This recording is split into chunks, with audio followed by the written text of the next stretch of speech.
নমস্কার, শ্যারো বাংলা নিউজে আপনাকে স্বাগতম। দক্ষিণ চব্বিশ পরগনার ক্যানিংয়ে উদ্ধার বিপুল পরিমাণ রাইফেলের কার্তুজ।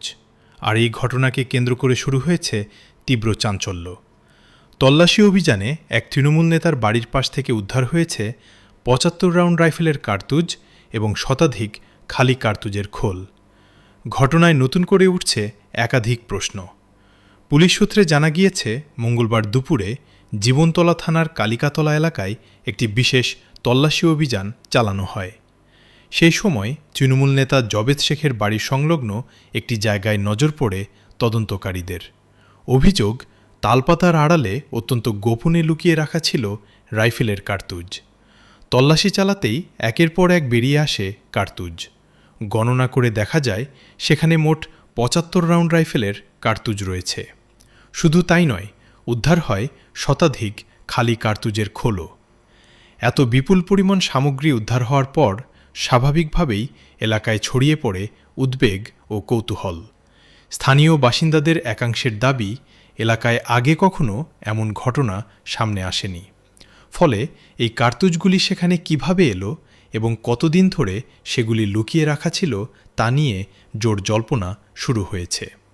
তদন্তকারীরা এখন খতিয়ে দেখছেন এই কার্তুজগুলির উৎস কোথায়।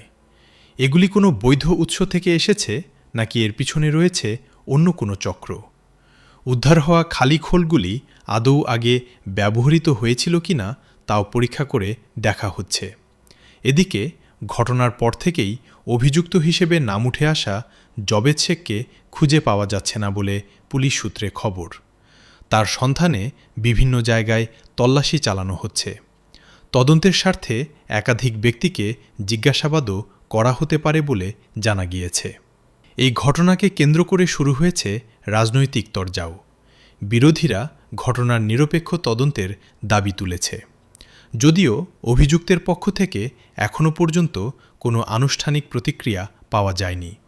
তবে সবচেয়ে বড় প্রশ্ন হল, একটি আবাসিক এলাকার মধ্যে এত সংখ্যক রাইফেলের কার্তুজ এবং শতাধিক খালি খোল কিভাবে এলো?